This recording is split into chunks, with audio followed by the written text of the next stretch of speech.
Hello, hello, hello, Dolphins fans. How's it going? It is Dolphins with Dillon, and today is going to be my preview of the upcoming final preseason game against the Atlanta Falcons. I got a couple articles I want to read to you, one pertaining to that and one kind of not quite pertaining to that specifically, but just some good stuff to talk about. And then obviously I'll give you my points of view and my perception of the things that we need to see, and some things that we're looking for out of this next game. So getting right into it, the first thing I have is an article from Andy Cohen. It's his AC in the AM article from Dolphins.com, and it's "No Slowing Down Robert Quinn."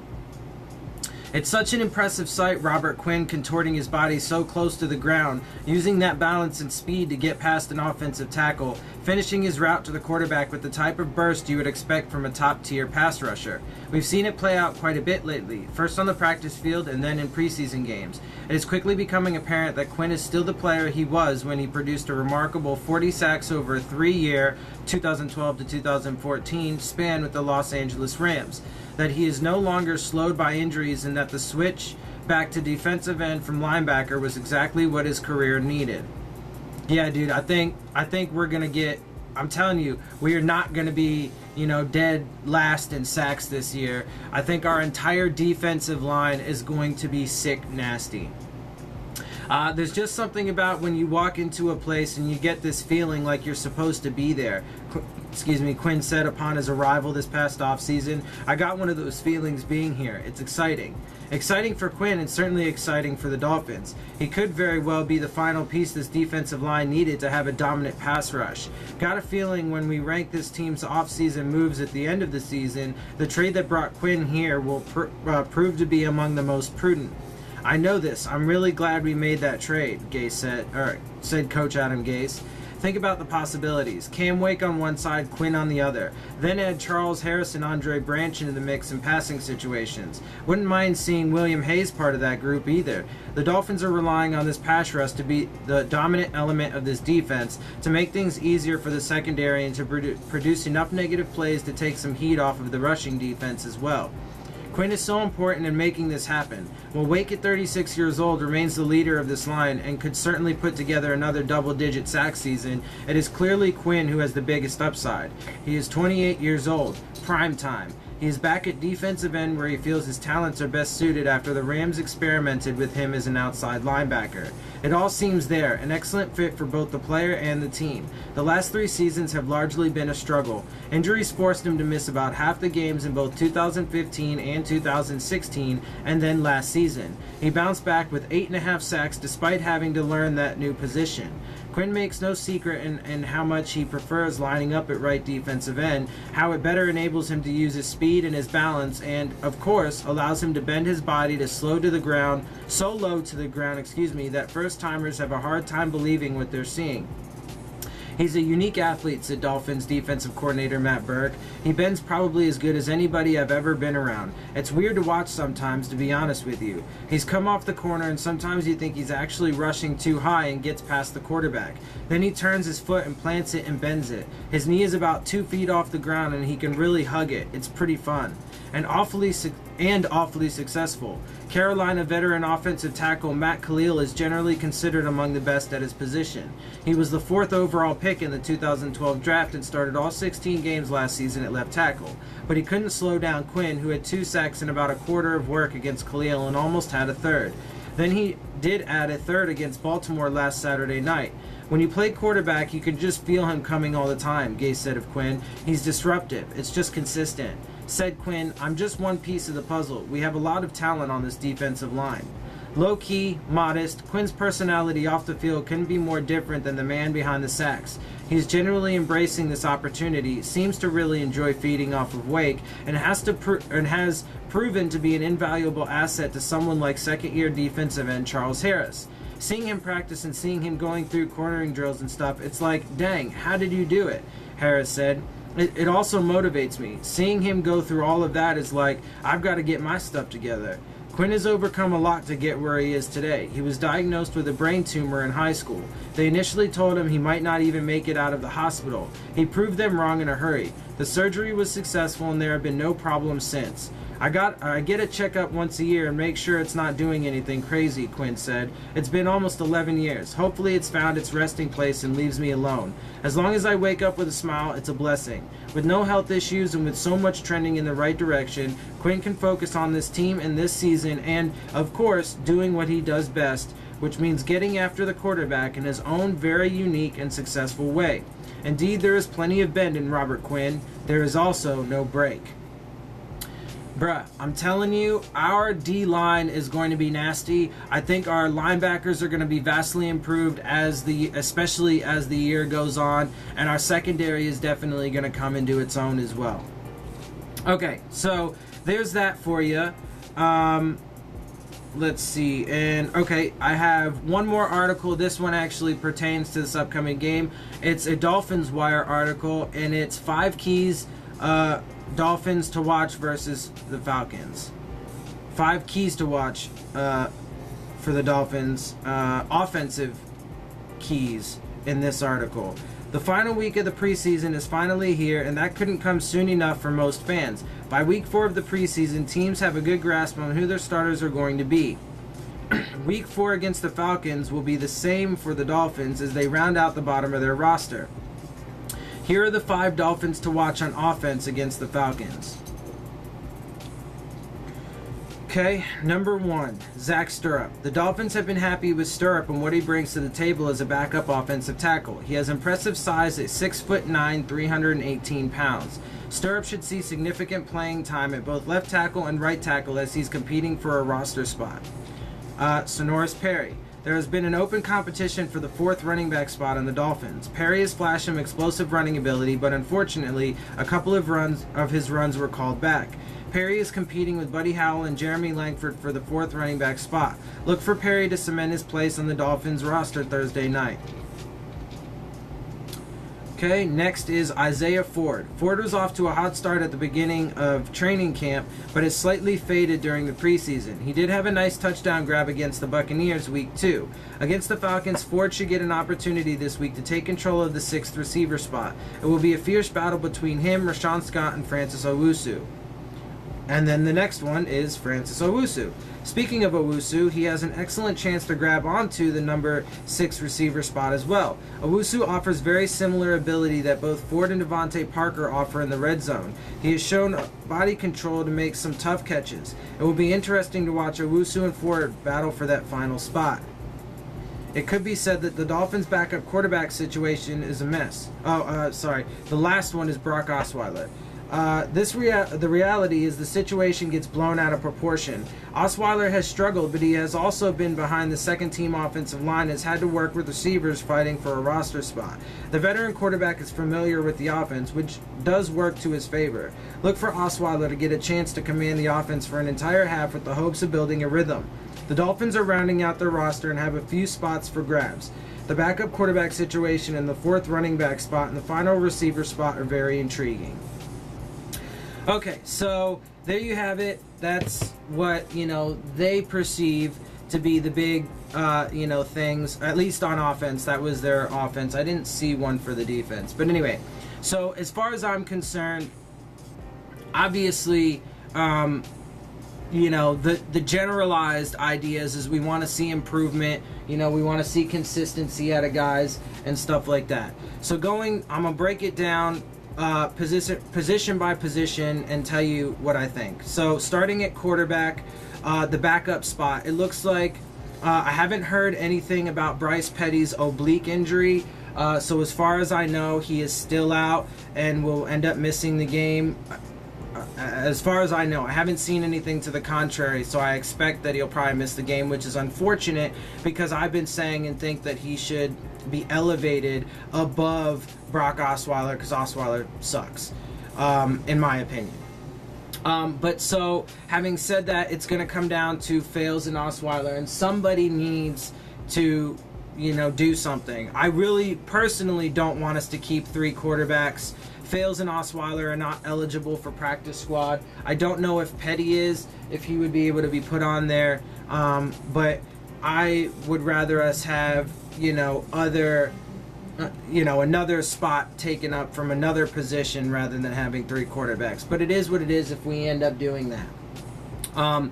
My favorite is still Fales. I think that he is overall better than Brock Osweiler, and his pocket presence, his reads, his poise, everything. I mean, everything he does seems to be better than Brock Osweiler, in my opinion. So there's that.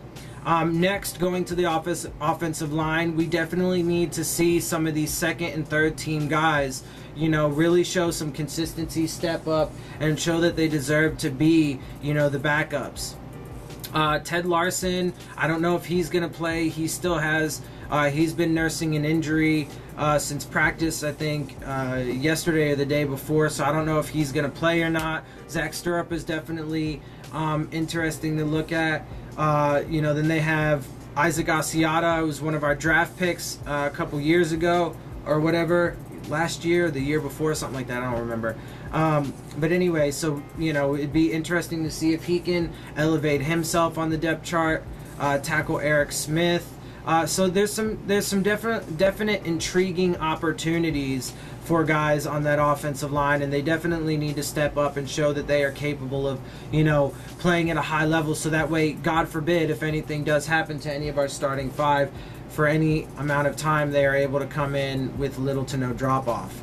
Running backs, obviously, KD, Kenyon Drake, and Gore, and Balaj, they're all going to be there. Hopefully Balaj is out of the concussion protocol. I haven't heard anything about that yet, but that would be great so the rookie can get some more playing time and some more experience. We would definitely love to see that. Sonoris Perry has been doing some shit. He's probably been, to me, the most impressive out of the running backs, the backup running backs, after those top 3. But, Buddy Howell has done some nice things as well. And perhaps one of these guys will end up on the practice squad if they don't make the 53. But if we do keep 4 running backs, I would like to see Sonoris Perry be that guy. Tight ends, Gesicki and Smythe are going to be around. We've seen them do some good things. Gray's going to be around. Honestly, I would like to see all of them get playing time. Even Gesicki, even though we fully expect him to be the starter, I would like to see them all get playing time. AJ Derby. I think if I was to rank all of the tight ends, it would be Gesicki, Gray, Smythe, and then Derby, and then Duarte and Gavin Escobar. So, I think that if we keep 4 tight ends, if we keep 3 tight ends, then it'll end up being, Gesicki, Smythe, and Gray. If we keep 4, then I think Derby will probably be that final guy. But I'd like to see all of them get some playing time, see what which of those tight ends can break out and do some stuff. Show they deserve to be around. Wide receivers, going to wide receivers, we definitely have a lot of potential, a lot of options there, a lot of good, backups and stuff like that. So we have, like Francis Owusu, we have Isaiah Ford. I'd like to see them, break out from the pack a little bit and show some stuff. There's Rashawn Scott and Drew Morgan, Malcolm Lewis. There's a bunch of guys that are going to have tons of opportunities to do something in this game and show that they deserve to be here. So going to the defensive line, we don't expect, like Cam Wake to play. I'm really not even sure. It's really hard to say, honestly, who on the D-line is going to be, in this game, considering the fact that we expect to rotate so many guys. So it's hard to say who the starters per se are going to be. So I would expect to see, several of the young players. You probably see some Phillips. You might even see some Jordan Phillips. You might see some Godshaw and some Vincent Taylor, I would say for sure. There's Moten, Anthony Moten, I think it is, Jemias Pittman. There's a bunch of guys on that D-line. I would say, Charles Harris will get some work. You might see some Andre Branch a little bit. Cameron Malveaux will definitely play. So I think that we're super deep on the defensive line, and So it'll be interesting to kind of see, but I'm not really too worried about that position. I think that, with the guys that we expect to be on the roster, we'll be fine. We're going to have Cameron Wake and Quinn and Andre Branch and Charles Harris and William Hayes, Akeem Spence, Jordan Phillips, Vincent Taylor, Devon Godshaw. It'll be interesting to see how Kendall Langford does, though. He's definitely an interesting prospect. We brought him back in. Obviously, he was with us for the first, I think, 4 seasons of his NFL career. We drafted him. So it'll be interesting to see if he sticks. Going to the linebackers, we obviously know Kiko and McMillan and Baker. They're all going to be around. We might see Baker a bit in this. We might see McMillan a little bit in this just to get them a little bit extra. But I kind of doubt it because they've all been for sure named starters. So I don't think they'll play, to be honest with you. And if they did, it would be very little. But, then we got Chase Allen and Stephon Anthony, Terrence Garvin, Kason Collins. There's a bunch of guys there in the depth.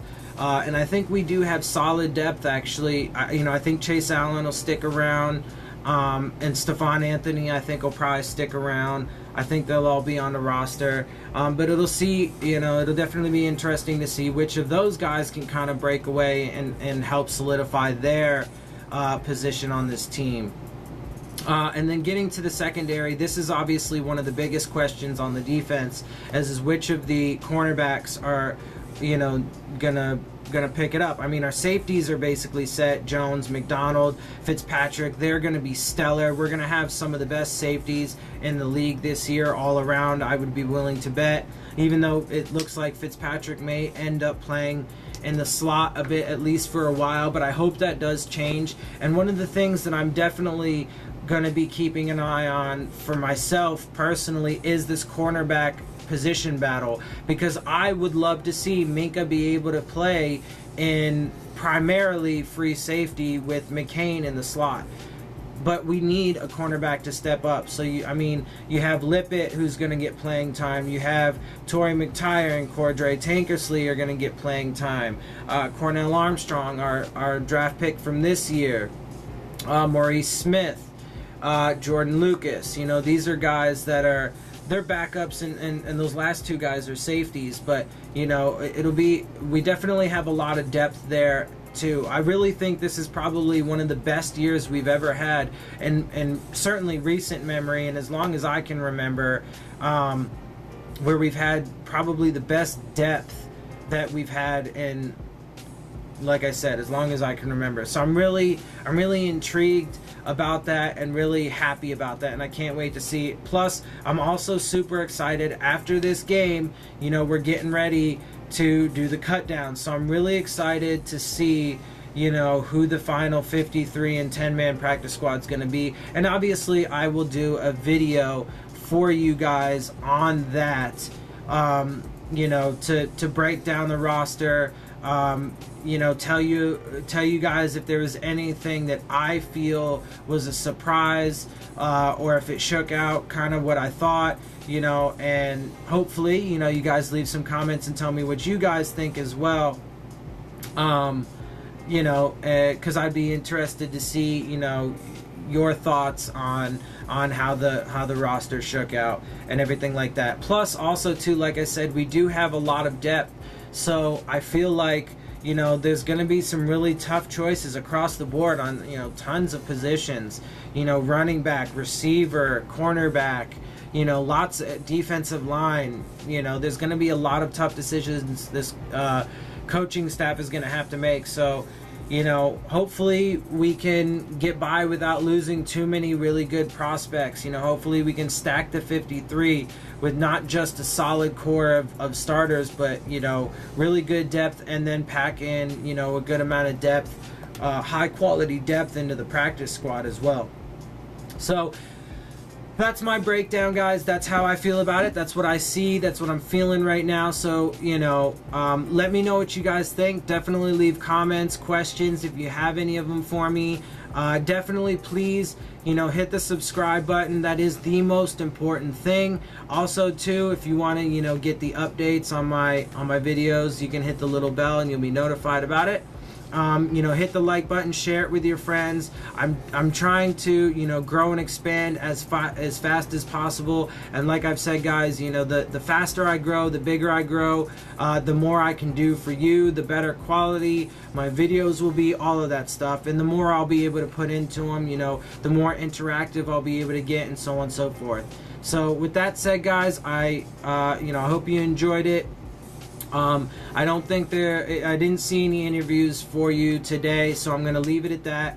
And with that said, hope you guys have a great day, and fins up. I'll see you guys soon.